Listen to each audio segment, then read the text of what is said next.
વિદ્યાર્થી મિત્રો, આજે આપણે ચેપ્ટર 6 બજાર વિશે અભ્યાસ કરીશું. આ ચેપ્ટરમાં આપણે બજારનો અર્થ, બજારના લક્ષણો, બજારનું વર્ગીકરણ, પૂર્ણ હરીફાઈનો અર્થ, એના લક્ષણો, ઇજારો, ઇજારાના લક્ષણો, ઇજારાયુક્ત હરીફાઈ અને તેના લક્ષણો અને અલ્પહસ્તક ઇજારો તેમજ અલ્પહસ્તક ઇજારાના લક્ષણો સમગ્ર વિશે આપણે આ ચેપ્ટરમાં અભ્યાસ કરવાનો છે. આજે આપણે જોઈએ સૌપ્રથમ કે બજારનો અર્થ અને બજારના જે લક્ષણો. સૌપ્રથમ આપણે જોઈએ કે પ્રસ્તાવના. આપણે જાણીએ છીએ કે બજાર એટલે શું? તો જ્યાં ખરીદનાર અને વેચનાર એકબીજે શું કરે છે? કંઈ પણ વસ્તુની આપ-લે કરે છે. એક વ્યક્તિ ખરીદનાર છે તો બીજો વ્યક્તિ વેચનાર છે, અને એવું સ્થળ કે જ્યાં વસ્તુ છે એનું ખરીદ વેચાણ જોવા મળે છે, તો આપણે એને કહી શકીએ કે બજાર. હવે આપણે જોઈએ કે બજારનો અર્થ. તો સામાન્ય રીતે આપણે જાણીએ છીએ કે બજાર એટલે શું? તો જે ખરીદનાર અને વેચનાર એકબીજાના પ્રત્યક્ષ કે પરોક્ષ સંપર્કમાં આવે તેને બજાર કહીએ. બજારનો અર્થ આપણે જાણીએ છીએ કે આપણે કંઈ પણ વસ્તુની ખરીદી કરવી છે તો આપણે શું કરીશું કે જ્યાં એ વસ્તુ આપણને અવેલેબલ છે એ જગ્યાએ આપણે જઈએ છીએ. જે આપણે પ્રત્યક્ષ જઈએ છીએ કે આપણે પરોક્ષ પણ વસ્તુ મંગાવી શકીએ છીએ. જો આપણે જાતે જઈએ છીએ તો એ શું થશે? પ્રત્યક્ષ રીતે. અને ત્યાં જઈ અને આપણે જે વસ્તુની જરૂર છે એ આપણે ખરીદી કરીએ છીએ. અને વેચનાર વ્યક્તિ છે કે એ વસ્તુ આપણને આપે છે, એના બદલામાં આપણે શું કરીએ છીએ? એને જે પૈસા આપીએ છીએ, એટલે કે વિનિમય દ્વારા વસ્તુ આપણને શું મળે છે એ બજાર. આમ સામાન્ય રીતે આપણે કહીએ તો ખરીદનાર અને વેચનાર એકબીજાના પ્રત્યક્ષ કે પરોક્ષ સંપર્કમાં આવે તેને બજાર કહીએ. હવે પ્રોફેસર સેમ્યુઅલ્સના મતે બજાર એટલે શું? સામાન્ય આપણે સમજ્યા, પરંતુ જે સેમ્યુઅલ્સન કહે છે કે બજાર એટલે શું? તો બજાર એટલે એક એવી કાર્યપ્રણાલી કે જ્યાં ખરીદનાર અને વેચનાર વસ્તુ અને સેવાની કિંમત અને જથ્થાને નક્કી કરવાના હેતુથી એકબીજાના સંપર્કમાં આવે છે. બજાર એટલે શું?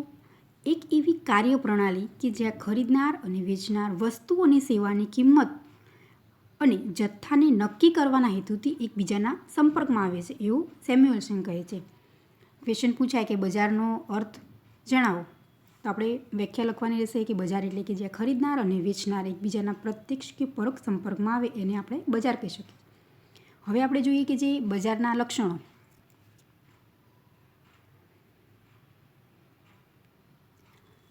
બજારના લક્ષણો કુલ 5 છે, મેં અહીં દર્શાવ્યા છે. દરેક લક્ષણ છે એને પછી આપણે વિસ્તૃતમાં સમજીએ. સૌપ્રથમ આપણે જોઈએ કે બજારના લક્ષણો. તો સૌપ્રથમ છે કે ખરીદનાર અને વેચનાર, બીજું છે વસ્તુઓ કે સેવાઓ, ત્રીજું છે સંપર્ક. હવે સંપર્ક બે રીતે છે, એક ટેલિશોપિંગ અને બીજું છે ઓનલાઈન શોપિંગ. ચોથું કિંમત, અને પાંચમું છે બજાર સ્થિતિ અંગેની જાણકારી. તો હવે આપણે દરેક મુદ્દા છે એને વિસ્તૃતમાં સમજીએ. સૌપ્રથમ છે ખરીદનાર અને વેચનાર. તો આપણે બજારનો અર્થ સમજ્યા કે બજાર એટલે શું? તો જ્યાં ખરીદનાર અને વેચનાર બંને વ્યક્તિ હોવા કેવા છે? ખૂબ જ જરૂરી છે એવો સ્થળ કે જે આપણે વસ્તુની શું કરી શકીએ છીએ? સરળતાથી ખરીદી કરી શકીએ છીએ. તો બજારમાં વસ્તુ કે સેવાના જે ખરીદનાર અને વેચનાર આપણને જોવા મળે છે, અને તેઓ દ્વારા જ પોતાના અંગત હેતુસર જે વિનિમય કરવામાં આવે છે તેને ખરીદ વેચાણની પ્રક્રિયા કહેવાય છે. ખરીદ વેચાણની પ્રક્રિયા એટલે કે સામાન્ય રીતે એક વ્યક્તિ ખરીદનાર છે અને એક વ્યક્તિ છે એ વેચનાર છે, ત્યારે જ ખરીદ વેચાણની પ્રક્રિયા એ સંભવ બને છે. અને વેચનારનો પોતાનો નફો મહત્તમ કરવાના ઉદ્દેશ અને ખરીદનારનો વસ્તુમાંથી મળતો સંતોષ મહત્તમ કરવાના હેતુથી આ પ્રક્રિયા થાય છે. કે આપણે બજારમાં કંઈ પણ વસ્તુની જરૂરિયાત છે તો જ આપણે શું કરીએ છીએ? એ વસ્તુની ખરીદી કરવા માટે જઈએ છીએ. અને હંમેશા વેચનાર વ્યક્તિ એ પોતે જે તે વસ્તુનું વેચાણ કરે છે તો એ વેચાણ પાછળ એનો જે હેતુ શું જોવા મળે છે આપણને? કે નફો. કોઈ પણ વ્યક્તિ છે એ જે તે કાર્ય કરે છે, બિઝનેસ કરે છે, તો એ બિઝનેસનો સૌથી એનો મોટો જે હેતુ જોવા મળે છે આપણને જે નફાનો, કે વસ્તુનું જે ઉત્પાદન કરે છે અને એ ઉત્પાદન પાછળ એ વસ્તુ છે એના વેચાણ દ્વારા એ વ્યક્તિ આવક મેળવે છે. અને આવક મેળવે છે તો એમાંથી નફો એ પોતે રહેલો જોવા મળે છે. નફો કમાવાનો એનો હેતુ છે. અને ખરીદનાર વ્યક્તિ છે એ પોતે શું કરે છે? કે જે તે વસ્તુ પોતે ખરીદી કરે છે તો એ વસ્તુમાંથી એને સંતોષ મળવો જોઈએ કે જે વસ્તુ એને ખરીદી કરી છે તો યોગ્ય છે, એની ગુણવત્તા યોગ્ય છે. માટે આમ ખરીદનાર વ્યક્તિ છે એને વસ્તુમાંથી જે સંતોષ મળે એ છે કે નહીં દ્વારા જ એ પોતે વસ્તુની ખરીદી કરે છે. આમ ખરીદનાર અને વેચનાર બંને વ્યક્તિ છે એ ખૂબ જ મહત્ત્વના છે. જે બજારના ઘટકો છે એમાં ખરીદનાર અને વેચનાર એ બંને વ્યક્તિ જે હોવા એ કેવા છે કમ્પલસરી છે. હવે આપણે બીજો મુદ્દો જોઈએ કે જે વસ્તુઓ કે સેવાઓ.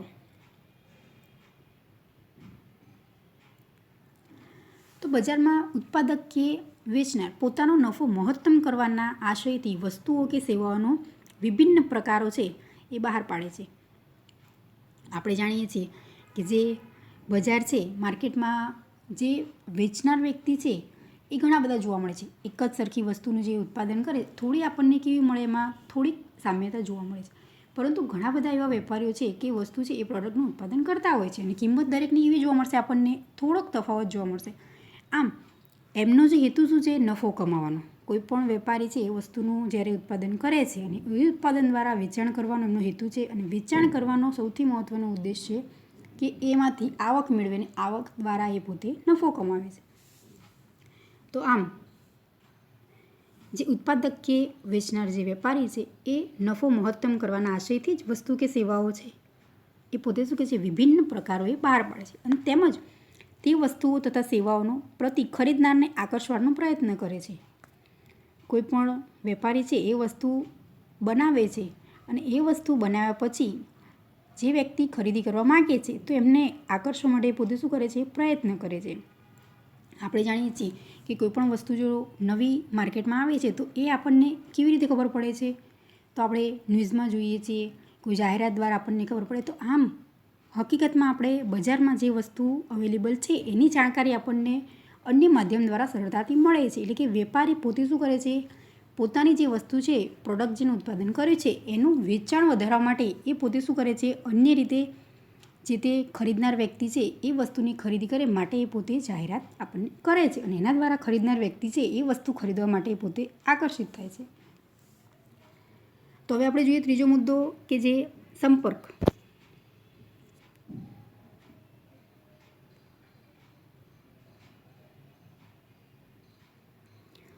તો બજારમાં ખરીદનાર અને વેચનાર એકબીજાના સંપર્કમાં આવે છે.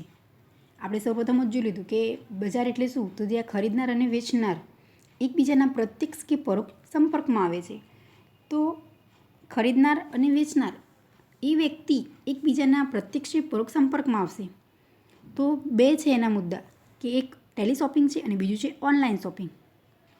આપણે હાલ જાણીએ છીએ કે સૌથી વધારે ઓનલાઈન શોપિંગ છે આપણે કરીએ છીએ.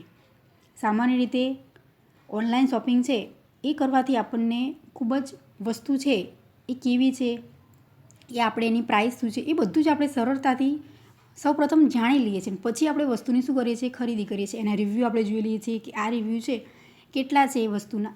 ત્યારબાદ આપણે શું કરીએ છીએ? એ વસ્તુની ખરીદી કરીએ છીએ. આ એક ઓનલાઈન શોપિંગનો છે આપણને ફાયદો જોવા મળે છે. તો સૌપ્રથમ આપણે જોઈએ કે જે ટેલી શોપિંગ. તો વસ્તુઓ કે સેવાઓની જાતે તપાસ કરી ટેલિફોન દ્વારા વસ્તુ કે સેવાની ખરીદીના ઓર્ડર આપવામાં આવે છે. આપણે વસ્તુની ખરીદી કરવી જ છે મારે, તો હું શું કરીશ? એ વસ્તુ છે એ કેવી છે એ પોતે આપણે પહેલાં શું કરવાનું છે? એની તપાસ કરવાની છે અને ત્યાર પછી એ વસ્તુની ખરીદી માટેનું આપણે શું કરવાનું છે? ટેલિફોન દ્વારા એ ઓર્ડર આપવાનો છે. બીજું છે ઓનલાઈન શોપિંગ. કે ઓનલાઈન શોપિંગ એટલે શું? તો ઇન્ટરનેટના માધ્યમથી જે તે વસ્તુઓ કે સેવાના વેચાણ થાય છે. ઓનલાઈનનો આપણે જાણીએ છીએ મિનિંગ કે કોઈ પણ વસ્તુની આપણે ખરીદી કરવી છે તો સરળતાથી જે તે વેપારી છે એ દરેક વસ્તુની પ્રોડક્ટ છે ઓનલાઈન મૂકેલી જ હોય છે. હવે આપણે જોવાનું છે કે એ વસ્તુ છે આપણે કેટલી ખરીદી કરવી છે, કેટલા જથ્થામાં આપણને વસ્તુ જોઈએ છે. તો એ આપણે સિલેક્ટ કરીશું એટલે એ વસ્તુ અવેલેબલ છે કે નહીં આપણને તરત બતાવશે. જો નથી અવેલેબલ થયું તો આપણે એ વસ્તુ ખરીદી નહીં કરી શકીએ. અને જો અવેલેબલ છે તો આપણને ડેટ સાથે કહેશે કે તમને વીકની અંદર આ વસ્તુ તમારા ત્યાં પહોંચી જશે. એટલે કે વેબસાઇટ પર જઈ આપણી વસ્તુ કે સેવાઓની પસંદગી કરવાની અને વસ્તુ કે સેવાની ખરીદીનો આપણે ઓર્ડર આપવાનો છે. જો આપણે વસ્તુ અવેલેબલ છે વેબસાઇટ પર એમની તો આપણે એ વસ્તુની ખરીદી કરવી હોય તો આપણે સરળતાથી કરી શકીએ છીએ. અને એની પ્રાઇસ આપણે પેમેન્ટ પણ શું કરવાનું છે? ઓનલાઈન જ ચૂકવણી કરવાની છે અને વસ્તુ આપણે ત્યાં જે તે હાજર થશે ઘરે. અને જો આપણને કદાચ એ વસ્તુમાં કોઈ ફોલ્ટ દેખાય અથવા તો કોઈ પણ ખામી હોય, નુકસાન થયું હોય તો આપણે સરળતાથી આપણને જે ટાઈમ પીરિયડ આપેલો હોય કે ભાઈ તમે વસ્તુ પહોંચ્યાના વીકમાં કે 10 દિવસની અંદર એ વસ્તુ તમે શું કરી શકો છો, આપણે રિપ્લેસ કરી શકીએ છીએ. એની સામે આપણને પેમેન્ટ પાછું મળી શકે, અથવા તો આપણને જો સામે એક્સચેન્જ વસ્તુ જોઈએ તો એ સરળતાથી એ જે વેપારી છે એ આપણને ઉપલબ્ધ કરી આપે છે. તો આમ ઓનલાઈન શોપિંગ છે એનો પણ આપણને એક ફાયદો છે. હવે આપણે જોઈએ ચોથો મુદ્દો, કિંમત. હવે આપણે ચોથો મુદ્દો જોઈએ કે કિંમત. બજારમાં વસ્તુ કે સેવાની કિંમત વસ્તુ કે સેવાની માંગ અને પુરવઠાના પરિબળ દ્વારા નક્કી થાય છે. એટલે કે વસ્તુ કે સેવા જે છે ખરીદનારાઓ છે એની માંગ અને વસ્તુ કે સેવાનો વેચનારો દ્વારા જે અપાતા પુરવઠા દ્વારા નક્કી થાય છે. કિંમત એ સૌથી મહત્ત્વનું છે. એટલે કે બજાર છે એમાં ચોક્કસ સમયે કોઈ એક વસ્તુ છે કે જે સેવા છે એની કિંમત નક્કી થયેલી હોય છે અને ત્યારબાદ એ વસ્તુ શું કરવામાં આવે છે, વેચાણ માટે મૂકવામાં આવે છે. હવે આપણે જોઈએ પાંચમો મુદ્દો કે બજાર સ્થિતિ અંગેની જે જાણકારી. તો બજાર અંગેની સંપૂર્ણ માહિતી એ વસ્તુ કે સેવા ખરીદનાર જે તે વ્યક્તિ ખરીદી કરવા માંગે છે તો એની પાસે એ જ્ઞાન હોવું કેવું છે, આવશ્યક છે. એટલે કે ખરીદનાર અને વેચનારની જાણકારી હોવી ખૂબ જ જરૂરી છે. બજારમાં ફુગાવો અથવા મંદીના વલણો હોય તેમજ કોઈ કુદરતી કે માનવીય આફત આવી હોય તેવા સંજોગોમાં ઉત્પાદન, વેચાણ કે ખરીદીના સંદર્ભમાં યોગ્ય સમય યોગ્ય જથ્થા અનુસરતા નિર્ણય લઈ શકે છે. જો બજાર અંગેની સંપૂર્ણ સ્થિતિની માહિતી ખરીદનાર અને વેચનાર વ્યક્તિની હોય તો એ ખૂબ જ ફાયદાકારક છે. તો આમ જે આ બજારના આપણે લક્ષણો સમજાય એ ખૂબ જ મહત્ત્વના છે. ક્વેશ્ચન પૂછાય કે બજારના લક્ષણો સમજાવો, અથવા બીજી રીતે પૂછાય કે બજારનો અર્થ આપી બજારના ઘટકો સમજાવો. આ ક્વેશ્ચન પૂછાય તો આપણે 5 મુદ્દા છે એને સમજાવવાના રહેશે.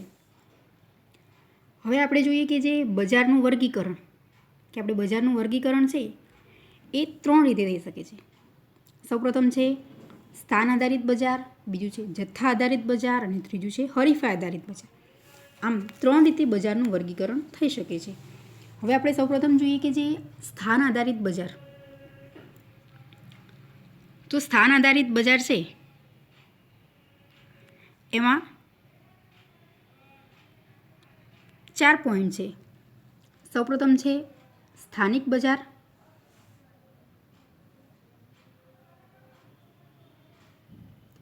બીજું છે પ્રાદેશિક બજાર, ત્રીજો મુદ્દો છે રાષ્ટ્રીય બજાર, ચોથું છે આંતરરાષ્ટ્રીય બજાર. તો આમ સ્થાન આધારિત બજાર છે એના 4 પોઈન્ટ છે: સ્થાનિક બજાર, પ્રાદેશિક બજાર, રાષ્ટ્રીય અને આંતરરાષ્ટ્રીય. હવે આપણે દરેકને વિસ્તૃતમાં સમજીએ. સૌપ્રથમ સ્થાનિક બજાર એટલે શું? તો સૌપ્રથમ છે સ્થાનિક બજાર.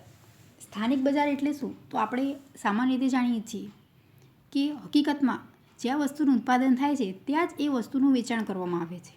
કે જે વેપારી વસ્તુનું ઉત્પાદન કરે છે, પ્રોડક્શન થાય છે, ત્યાં જ એ વસ્તુનું જે સેલ કરવામાં આવે છે, વેચાણ ત્યાં જ કરવામાં આવે છે. તો એવા બજારને આપણે સ્થાનિક બજાર કહી શકીએ. હવે આવું બજાર આપણે સૌપ્રથમ કે જે ગ્રામીણ વિસ્તાર છે ત્યાં જોવા મળે છે. કે આપણે જોઈએ છીએ કે જ્યાં ગામડામાં છે જે તે વસ્તુનું ઉત્પાદન થતું હોય તેનું વેચાણ પણ ત્યાં જ જોવા મળે છે. એનું વેચાણ છે મોટા પાયે નથી જોવા મળતું, ત્યાં મર્યાદિત વેચાણ એનું જોવા મળે છે. તો વસ્તુ કે સેવાનું જે ઉત્પાદન થતું હોય ત્યાં જ વેચાણ થતું હોય તેવા બજારને સ્થાનિક બજાર કહેવામાં આવે છે. ક્વેશ્ચન પૂછાય કે સ્થાનિક બજાર એટલે શું? તો વસ્તુ કે જે સેવા છે એનું ઉત્પાદન જ્યાં કરવામાં આવે છે ત્યાં જ એનું વેચાણ કરવામાં આવે છે તો એવું માર્કેટ એટલે કે સ્થાનિક બજાર. અને સ્થાનિક બજાર એ કોઈ ચોક્કસ ગામ કે શહેર પૂરતું સીમિત હોય છે. દાખલા તરીકે માટીના વાસણનું બજાર, કે કોઈ ગ્રામીણ વિસ્તાર છે તો ત્યાં માટીના વાસણો જો બનાવવામાં આવતા હોય છે, દાખલા તરીકે માટલી છે, કલાડું છે, તો એનું વેચાણ એ ગામડામાં જ આપણને જોવા મળે છે. મોટા પાયા પર એનું વેચાણ નથી થતું. જેટલું બનાવવામાં આવે છે, ઉત્પાદન થાય છે જે વસ્તુ, એ જ વસ્તુનું ત્યાં વેચાણ કરવામાં આવે છે. ખરીદનાર પણ કોણ હોય છે? એ ગ્રામીણ વિસ્તારમાં એટલે કે એ ગામડાના જે લોકો છે એ વસ્તુની ખરીદી કરે છે. અને વેચનાર વેપારી પણ ક્યાં હોય છે? એ ગામડાનો જ જોવા મળે છે. તો આ બજારને સ્થાનિક બજાર કહી શકીએ આપણે. હવે આપણે બીજું જોઈએ કે જે પ્રાદેશિક બજાર. તો પ્રાદેશિક બજાર એટલે શું? તો કોઈ એક પ્રદેશ પૂરતું એ આપણને મર્યાદિત જોવા મળશે.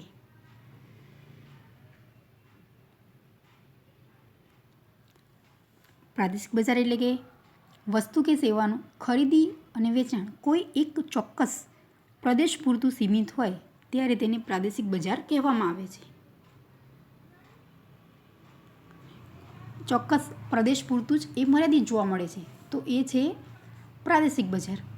જ્યારે સ્થાનિક બજાર એ શું છે કે જ્યાં વસ્તુનું ઉત્પાદન થાય છે ત્યાં જેનું વેચાણ જોવા મળે છે, તો એ સ્થાનિક બજાર. એક રાજ્યમાં આવેલ વિભિન્ન બજારને પ્રાદેશિક બજાર આપણે કહી શકીએ છીએ. દાખલા તરીકે પ્રાદેશિક ભાષાના ચલચિત્રો અને જે પુસ્તકો. હવે ત્રીજો મુદ્દો આપણે જોઈએ કે જે રાષ્ટ્રીય બજાર.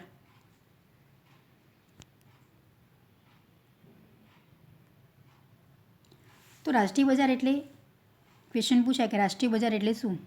વસ્તુ કે સેવાઓ સમગ્ર રાષ્ટ્રમાં ખરીદ વેચાણ પામતી હોય તેવા બજારના કદ છે એને રાષ્ટ્રીય બજાર કહેવામાં આવે છે. દાખલા તરીકે ડેરી પ્રોડક્ટ, હિન્દી ભાષાની જે નવલકથાઓ કે જે વસ્તુની ખરીદ અને વેચાણ એ સમગ્ર રાષ્ટ્રમાં જોવા મળે છે, તો એવું બજાર છે એ રાષ્ટ્રીય બજાર. અને ચોથો મુદ્દો છે જે આંતરરાષ્ટ્રીય બજાર. આંતરરાષ્ટ્રીય બજાર એટલે કે જે વેપાર કેવો જોવા મળે છે આપણને વિશ્વ કક્ષાએ, એટલે કે વિશ્વના વિવિધ દેશોના બજાર સુધી વિસ્તરતી હોય જે વસ્તુઓ છે એ રાષ્ટ્રીય કરતાં પણ આંતરરાષ્ટ્રીય એટલે શું? તો એ વસ્તુ છે એ આપણને વિદેશમાં પણ આપણે ખરીદ વેચાણનું કરી શકીએ છીએ. એટલે કે આ બજારમાં થતા ખરીદ વેચાણને આપણે આયાત નિકાસના શબ્દો દ્વારા આપણે ઓળખવામાં આવે છે. કે આપણે વસ્તુની ખરીદી કરવી છે તો આપણે એને કહી શકીએ વસ્તુની આપણે આયાત કરી. અને નિકાસ એટલે શું? તો આપણી પાસે જે તે વસ્તુ આપણા દેશ પાસે છે એ આપણે અન્યને આપવાની છે, તો એ વસ્તુ પહોંચાડવાની છે, તો એ નિકાસ. તો આમ આંતરરાષ્ટ્રીય બજાર છે એને આપણે વૈશ્વિક બજાર તરીકે પણ ઓળખી શકીએ છીએ. દાખલા તરીકે અંગ્રેજી પુસ્તકો. તો આમ આંતરરાષ્ટ્રીય બજાર છે એને આપણે કહેવું હોય તો વૈશ્વિક બજાર તરીકે પણ આપણે ઓળખી શકીએ છીએ. એટલે કે વિશ્વના વિવિધ દેશોના બજારો સુધી વિસ્તરતી હોય જે તે વસ્તુ આપણે ખરીદ વેચાણ કરીએ છીએ, તો એ કેવી રીતે જોવા મળે છે કે જે વિવિધ દેશો સુધી એ વસ્તુ આપણને જોવા મળે છે. તો આમ સ્થાનિક, પ્રાદેશિક, રાષ્ટ્રીય અને આંતરરાષ્ટ્રીય, તો આ સ્થાન આધારિત બજાર છે એના જે પોઈન્ટ છે. હવે આપણે બીજું જોઈએ મુદ્દો કે જે જથ્થા આધારિત બજાર. તો બીજો મુદ્દો છે બજારના વર્ગીકરણનો જથ્થા આધારિત બજાર. તેમાં બે મુદ્દા છે, જથ્થાબંધ બજાર અને છૂટક બજાર. જેમ આપણે સ્થાન આધારિત બજાર સમજ્યા કે સ્થાન આધારિત બજાર છે એમાં જે 4 પોઈન્ટ હતા, સ્થાનિક બજાર, પ્રાદેશિક, રાષ્ટ્રીય અને આંતરરાષ્ટ્રીય, એ અલગ અલગ ક્વેશ્ચન પૂછાય, એની વ્યાખ્યા પૂછાય કે સ્થાનિક બજાર એટલે શું, પ્રાદેશિક બજાર, રાષ્ટ્રીય અને આંતરરાષ્ટ્રીય, તો એનો અર્થ આપણે આપવાનો રહેશે. હવે આપણે જોઈએ કે જે જથ્થાબંધ બજાર એટલે શું? તો જથ્થાબંધ બજાર કે જેમાં મોટા જથ્થામાં વસ્તુઓનું ખરીદ વેચાણ થાય છે. જથ્થાબંધ બજારમાં જથ્થાબંધ વેપારીઓ ઉત્પાદક પાસેથી મોટા જથ્થામાં વસ્તુઓ ખરીદે છે અને તેને છૂટક બજારમાં જે વેપારીને વેચે છે. આપણે એને કહી શકીએ કે જ્યાં હોલસેલનું માર્કેટ, કે જ્યાં આપણે વસ્તુની ખરીદી કરવી હોય તો આપણને શું મળે? જ્યાં છૂટક ના મળે, કે જથ્થાબંધ વસ્તુ ત્યાં શું કરવામાં આવે? વેચાણ કરવામાં આવતી હોય. તો આમ જથ્થાબંધ બજારનો વેપારી ઉત્પાદક અને ગ્રાહક વચ્ચે એક મહત્ત્વની કડી બને છે. જથ્થાબંધ બજારનો જે વેપારી આપણને જોવા મળે છે એ શું છે? ઉત્પાદક અને ગ્રાહક વચ્ચે એક ખૂબ જ મહત્ત્વની કડી જોવા મળે છે. આપણે સામાન્ય રીતે જાણીએ છીએ કે જ્યાં માર્કેટ છે કાલુપુરનું, તો ત્યાં આપણે જે વસ્તુની ખરીદી કરીએ છીએ તો આપણને કેવી છે? જથ્થાબંધ એ વસ્તુ મળી રહેશે અને ભાવ પણ કેવો હશે? એનો રિઝનેબલ. પણ આપણે કોઈ એક વસ્તુની ખરીદી કરવા માંગીએ તો કદાચ વેપારી ના પણ આપે, કેમ કે એ વસ્તુ કેવી વેચાણ કરે છે? જથ્થાબંધમાં જ. એ જથ્થાબંધ વેપારી વસ્તુનું વેચાણ કેવા વેપારીને કરે છે? કે જે કોઈ દુકાનદાર વ્યક્તિ છે એ વસ્તુની જથ્થાબંધમાં ખરીદી કરે છે અને ત્યારબાદ એ છૂટક વેપારીને વેચાણ કરે છે. એટલે કે જથ્થાબંધ બજાર છે કે જેમાં મોટા જથ્થામાં વસ્તુઓનું ખરીદ વેચાણ જોવા મળે છે. ત્યાં નાના પાયા પર એટલે કે છૂટકમાં વસ્તુ આપણને મળતી નથી. એટલે કે જથ્થાબંધ બજાર છે તો જથ્થાબંધ વેપારી ઉત્પાદક પાસેથી મોટા જથ્થામાં શું કરે છે? વસ્તુઓની ખરીદી કરે છે અને ખરીદી કરી અને ત્યાર પછી એ છૂટક બજારના જે વેપારી છે એને વસ્તુ વેચે છે. હવે આપણે બીજો મુદ્દો જોઈએ કે જે છૂટક બજાર.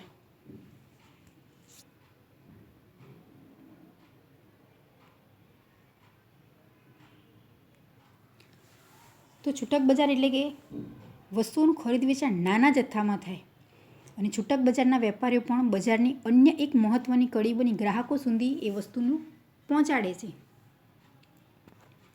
વસ્તુનું ખરીદ વેચાણ કેવું જોવા મળે છે આપણને અહીં છૂટક બજારમાં એ નાના જથ્થામાં. જ્યારે જથ્થાબંધ બજાર છે એમાં વસ્તુનું જે ખરીદ વેચાણ થાય છે એ મોટા પાયા પર અને મોટા જથ્થામાં વસ્તુનું શું જોવા મળે છે આપણને ખરીદ વેચાણ જોવા મળે છે. તે છૂટક વસ્તુ છે એ કોઈ ગ્રાહક કે કોઈ વેપારી ખરીદી કરે તો એ સંભવ છે જ નહીં. કેમ કે વસ્તુ ત્યાં કેવું વેચાણ થાય છે, મોટા જથ્થામાં એ વસ્તુનું ખરીદ વેચાણ થાય છે.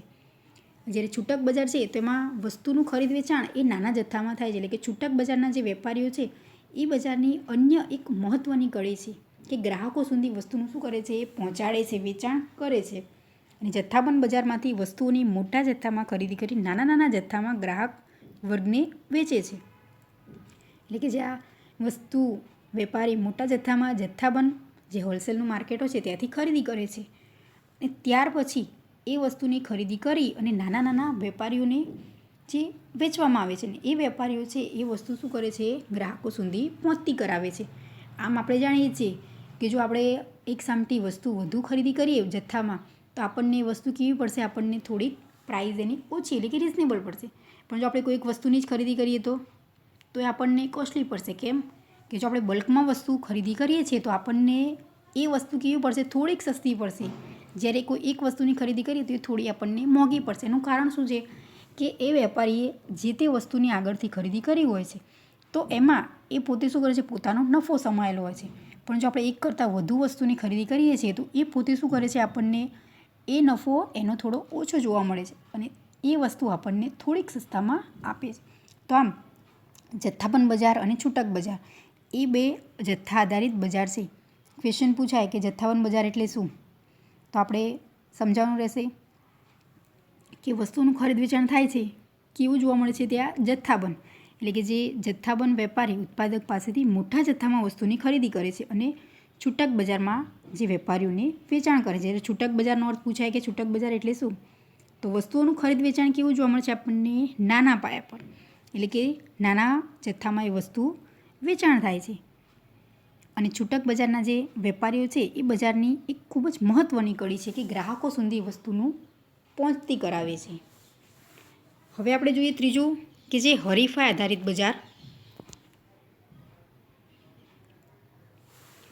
તો હરીફાઈ આધારિત બજારને ખરીદનાર કે વેચનારાઓની જે સંખ્યા કે પ્રમાણને આધારે વર્ગીકૃત કરવામાં આવે છે, જેમાં વેચનારનું બજાર એ ખૂબ જ અગત્યતા ધરાવે છે. કે હરીફાઈ આધારિત એટલે શું, આપણે કોમ્પિટિશન કે જે તે વસ્તુ છે એનું વેચાણ કેવી રીતે કરવાનું છે તો એમાં આપણને હરીફાઈ જોવા મળે છે. અને આ હરીફાઈ છે એ વેચનારનું બજાર છે ત્યાં જ અગત્યતા ધરાવે છે.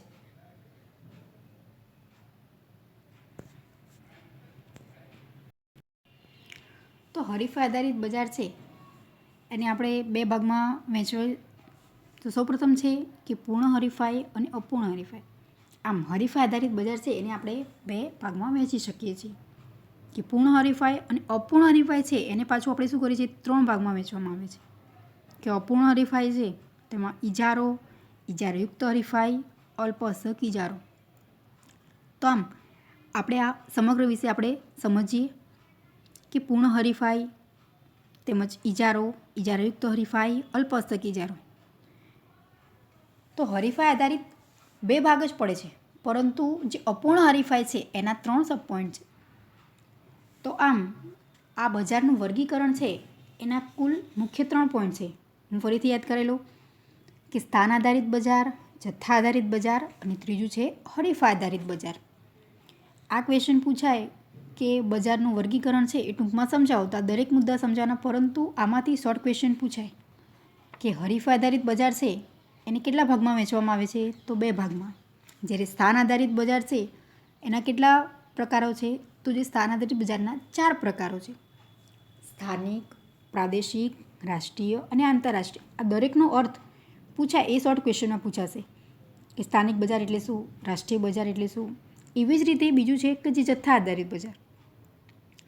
તો શોર્ટ ક્વેશ્ચન પૂછાય કે જથ્થા આધારિત બજાર છે એ સમજાવો તો એના 2 પોઈન્ટ સમજાવવાના, જથ્થાબંધ બજાર અને છૂટક બજાર. પરંતુ એક જ પૂછાય કે જથ્થાબંધ બજાર વિશે સમજાવો તો એક જ સમજાવવાનો. તો આમ બજારનું વર્ગીકરણ છે 3 રીતે છે.